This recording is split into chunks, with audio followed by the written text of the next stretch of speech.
the implant. And I will try to make short because I know that Dr. Wally will treat the topic. And since I'm working for over than 30 years with implants, it appeared to me very soon that a tapered implant was a must in implantology. So, and since we want to work on bone expansion, we need a self-tapered implant. That means that an implant that will allow you to expand the bone. Just like, remember this example of placing a screw in the wood.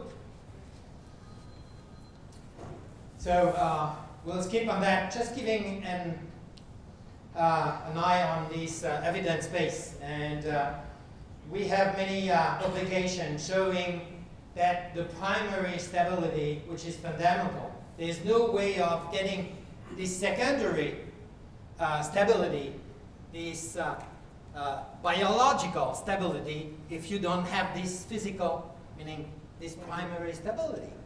So, and the best way of getting this primary stability is using tapered implant, where they have many aspects. We know that we need threads, aggressive threads that will permit you to have this stability within a few millimeters in immediate post-extractive implants. Again, another or others publication that have shown the superiority of tapered and self-tapered implant. Aggressive threads, and what is important is that you need to be logical. If you want to expand the bone, expand the trabecular bone, then that means that you will have to apply a high torque. If you want to apply a high torque and you have a weak titanium, it doesn't work. So that means that you need a high titanium grade like titanium 5. Look at this. We almost double the strength of the implant in shifting in the same diameter of the implant, in shifting from a grade 4 to a grade 5.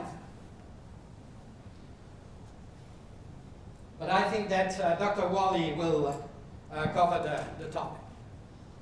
So implant choice, conical implant, reverse conical thread neck. So this is fundamental, sharp threads, and deep that will stabilize your implant within a few millimeters. Penetrating apex will take part of these deep and sharp threads, and which is maybe the most important step, is the connection, the prosthodontic connection.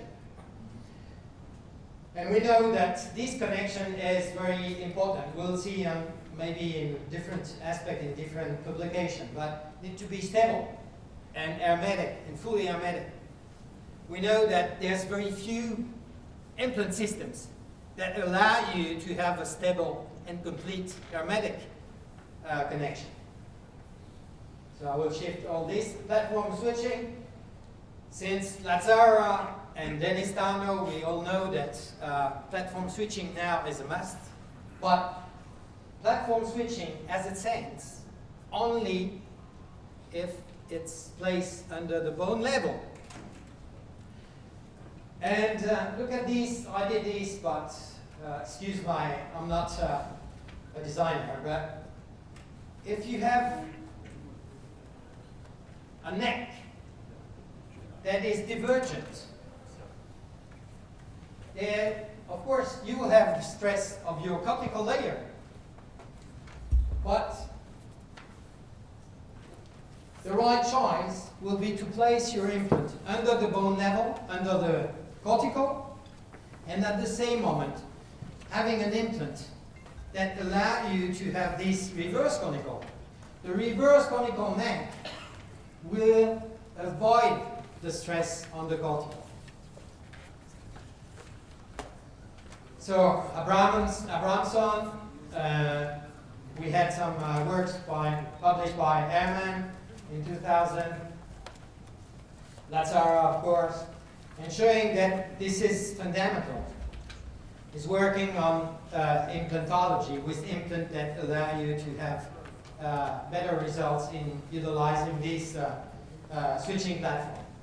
But at the same moment, and I took this from the study of Lazzara in 2006. But if you have platform switching here, and if your abutment connection is not stable, if you have micro movement, this means that you have a leakage here.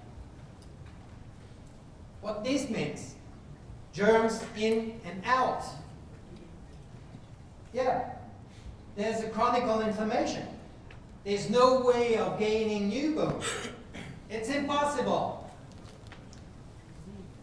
So color design and connection is fundamental. Different aspect and different publication. So actually we don't have time enough to speak about all these publications. Anyway, there's a lot of publication showing the superiority of a connection that is with a switching platform, with a cone MOS connection, totally hermetic. So personally, my implant choice, we go to a tapered implant, self-drilling, self-threaded, high titanium grade, a long connection, if possible, and around the apex. And you'll see that around the apex, or a not such aggressive apex, will allow you to place your implant without the use of any biomaterial, for example, in the placement of implant under the sinus. So we'll try to work flapless. And I should say, in my practice, now,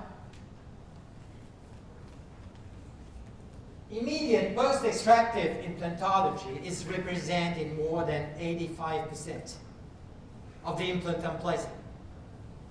That's a big number. And immediate loading or quick loading. You probably know, or maybe you've heard about the 3P rule. It's preserving the integrity of the peri-implant biological space, which is fundamental, which is actually represented by the use of this switching platform.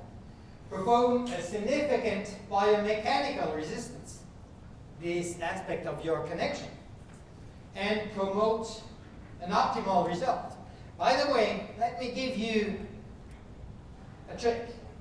If you're placing your implant subcrestally, under the bone level, and you have a cone MOS connection, actually internal connection, your aesthetic issues will be better if you place your implant deeper in the bone. Of course, you will need a perfect, stable, and hermetic connection.